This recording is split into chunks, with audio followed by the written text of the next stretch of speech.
He stole my promotion and tried to ruin me, but I turned the whole office against him. I never thought a single email could change my entire career. But when I opened that message from HR, my stomach dropped. My promotion, the one I had worked toward for 3 brutal years, had been given to someone else. Not just anyone. It went to Jason. Jason, the guy who couldn't finish a report without asking me for help. The guy who accidentally took credit for my idea during last quarter's presentation. The same Jason who flirted with our boss and spent more time schmoozing than working. I sat there staring at my screen, heart pounding, trying to make sense of it. I'd stayed late for months. I trained new hires. I'd led the client meetings, and every KPI showed my performance was off the charts. But none of it mattered. Because Jason smiled in the right faces and knew how to play the game. That moment broke something in me. And before I go any further, hit that subscribe button if you've ever been stabbed in the back at work. Trust me, you don't want to miss what comes next. See, that day, I promised myself something. I wouldn't be the victim this time. Jason thought he won. He had no idea I was about to burn down every bridge he built, one calculated move at a time. And I started with a smile. He had taken what I earned, but I knew things he didn't. Secrets. Weak spots. And I was done being silent. It wasn't just about revenge. It was about justice. Let me tell you how I turned the office upside down, and made sure Jason regretted ever crossing me. Jason strutted around the office like he owned it. That smug grin on his face when he passed my desk. It made my skin crawl. He even had the nerve to pat me on the back and say, "No hard feelings, right?" As if he hadn't just hijacked my future. But I smiled. I smiled so hard my jaw hurt. Because I had a plan. The first step was simple: gather intel. Jason was careless. Always had been. He treated me like background noise, a helpful assistant, not a threat. So he talked. A lot. Especially when he was bragging about his connections to our VP, or how he tweaked some data in the quarterly report to make himself look better. That one stuck with me. I started staying late. Not for work. For evidence. I dug through project files, compared time-stamped edits, and quietly documented every single time Jason altered something I had built. He was sloppy, leaving traces in shared drives, even forwarding my outlines to himself before meetings. Like I wouldn't notice. And then came the coffee shop meeting. It was after hours, and I saw our VP, Denise, sitting across from Jason at a table downtown. He leaned in close, smiling, charming. She laughed. It wasn't just business. He was using their relationship to get ahead. No one else knew. I took a photo from across the street. That night, I realized something. Jason was not just playing dirty. He was gambling with things that could burn the whole department down. And I was holding the match. The deeper I dug, the more it all unraveled. Jason wasn't just stealing credit, he was rewriting reality. He'd taken one of my major client decks, changed the author metadata, and sent it to leadership as his own. My fingerprints were all over the formatting and phrasing, but unless you looked closely, no one would question it. That's when I realized I needed an ally. Someone smart, sharp, and just as fed up with the office politics as I was. Enter Priya. She worked in analytics, and we'd shared a few lunches over the years. She was kind, meticulous, and brutally honest. And she hated Jason. Apparently, he'd once thrown her under the bus over a misreported dataset that he had provided. She took the fall, and he walked away with praise. So I took a risk and told her everything. At first, she looked skeptical. But when I showed her the emails, the project logs, and the photo of Jason with Denise, her jaw tightened. "I'm in," she said. "Let's ruin him." We started small. Priya helped me pull audit logs from the analytics dashboard Jason always referenced in his reports. Turns out, half the data he was using wasn't even real. He'd been fabricating projections and using old stats to inflate results. It was fraud. Plain and simple. But instead of running to HR, where Denise could shut it down, we decided to go higher. Much higher. I was done playing defense. It was time to take control of the game. We didn't just want to expose Jason, we wanted it to stick. That meant no slip-ups, no assumptions, no room for him to twist the story and crawl out clean. We needed undeniable proof and the right person to deliver it to. That's when Priya suggested Evelyn. Evelyn was a senior director in our corporate office across the country.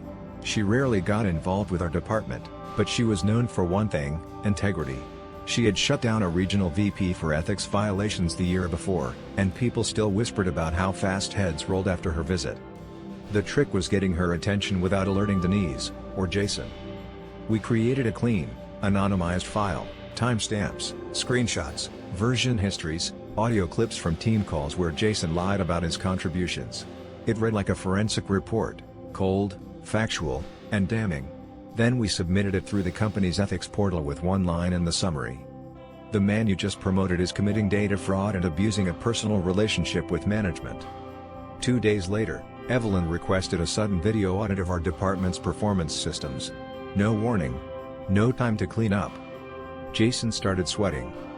He acted calm on the outside, but I could see the panic behind his eyes. He pulled me into a hallway, voice tight.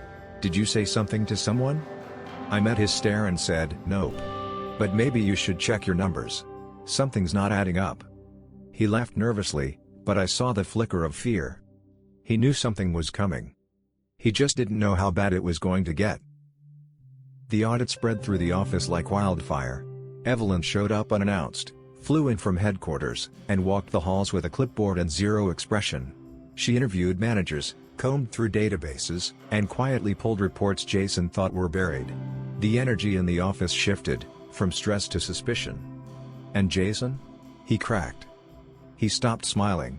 He stopped joking around. He even stopped talking to Denise. I kept my head down, acted confused like everyone else, but inside, I was electric. The trap was working. But then something unexpected happened. Denise called an emergency team meeting. She looked shaken, pale, tired, not her usual composed self. She made a vague announcement about departmental irregularities and internal oversight, then told us Jason had been temporarily reassigned pending investigation. The room went silent. Jason was out. At least for now. But here's the twist, I wasn't happy. Not really. Because what came next made everything more complicated. An hour after the meeting, I got a message from Evelyn. She wanted to meet me. Privately. In person. I panicked. Had she figured out I was behind the report? Was this about retaliation? Or worse, did she think I was involved in the fraud? When I walked into that glass-walled conference room, she was already sitting there, reviewing a folder. She didn't look up. Then she said something that hit me like a truck. "We know Jason wasn't acting alone. And I think you might be the key to finding out who else is involved." My mouth went dry. There was more to this than I thought. And I had just stepped into the middle of something much bigger. I froze in that chair. Evelyn didn't flinch. Her tone was steady, but her words were razor sharp. "We've found irregularities going back further than Jason's promotion. Data discrepancies. Fast-tracked budget approvals. Unexplained performance bonuses." She slid the folder across the table. I hesitated before opening it. Inside were copies of expense reports, flagged invoices, and a chain of internal approvals I recognized, all signed off by Denise. This wasn't just about Jason anymore. It was bigger. Deeper. And it had been going on for longer than I ever imagined. I looked up at Evelyn. "Why are you showing me this?" She leaned in, her voice low. "Because I know you're smart. Because I think you've seen things you didn't realize were part of a pattern. And because we need someone on the inside who's willing to help us finish what we've started." For a moment, all I could hear was the buzzing of the fluorescent lights. This wasn't about revenge anymore. It was about corruption. Systemic, coordinated corruption. And I'd been working in the middle of it, thinking Jason was the worst of it. Turns out, he was just the symptom. Denise had been using her role to approve inflated contracts, some of which Jason had conveniently negotiated. The bonuses, the promotions, the cover-ups, they were all connected. All designed to protect the scheme. I nodded slowly. "I want to help. But I'm not going down with them." Evelyn gave a small smile. "Help us finish this, and you won't." I walked out of that room with a new purpose. This wasn't just a takedown anymore. It was a war. That night, I couldn't sleep. I lay in bed replaying every meeting, every hushed conversation, every odd email I'd ever received from Denise or Jason. Suddenly, it all clicked. The pressure to adjust numbers. The budget reports that didn't match the actual spend.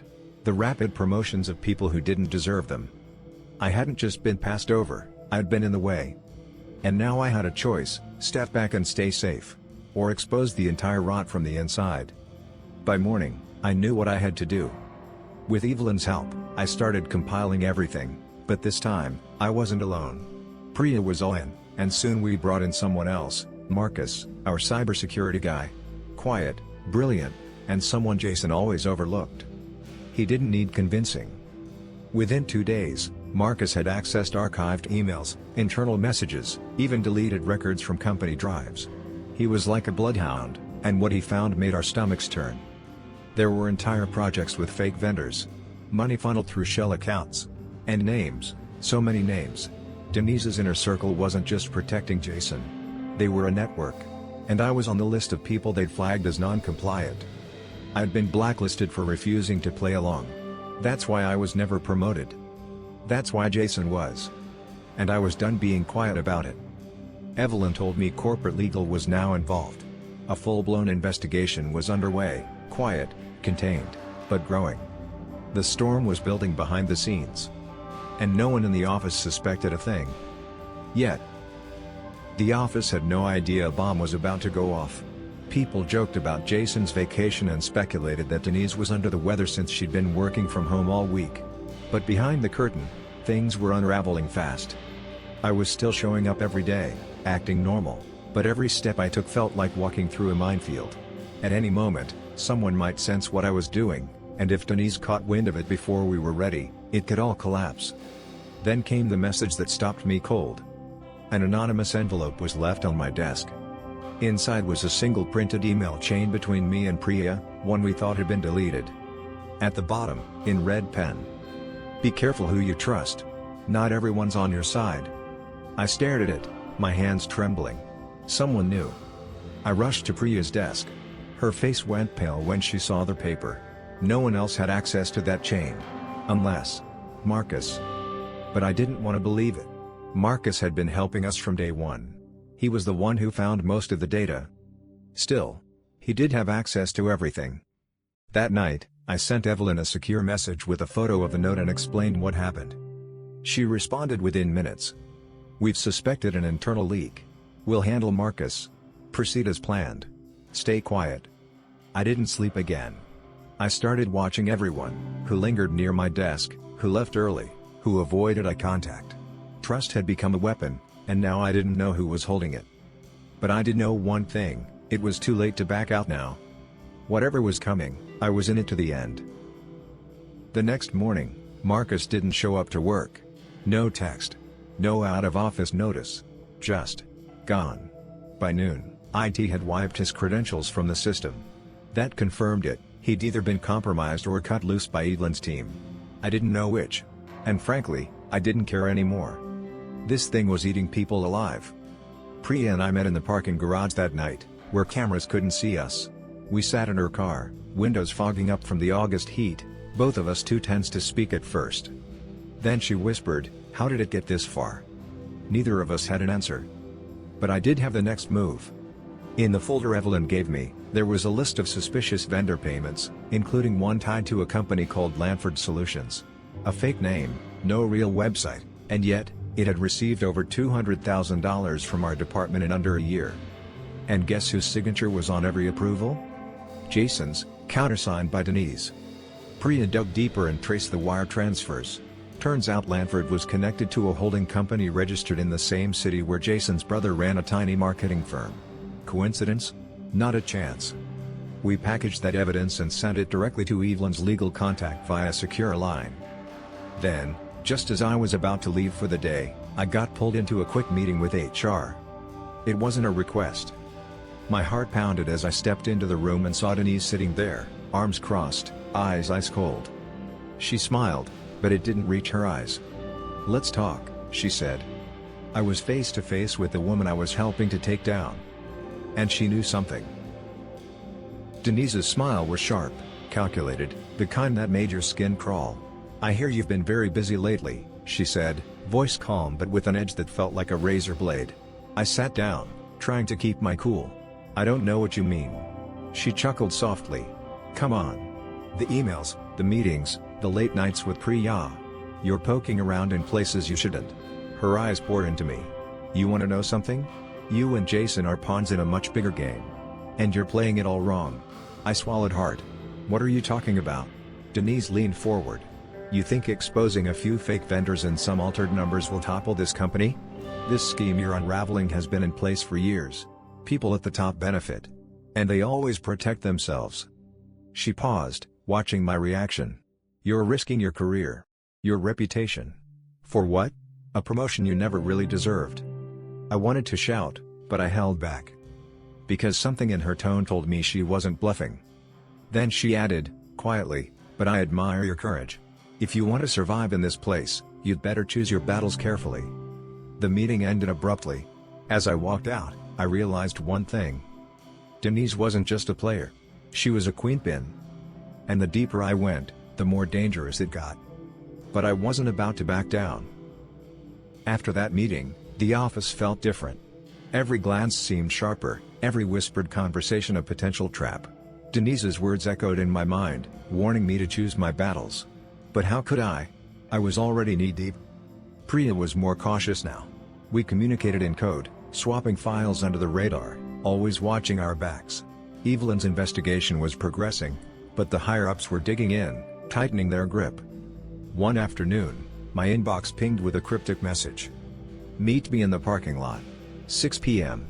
Come alone. No name. No explanation. I debated ignoring it, but curiosity, and maybe a bit of desperation, got the better of me. At 6 p.m., I parked my car under the flickering streetlights and waited. After a few minutes, a figure approached.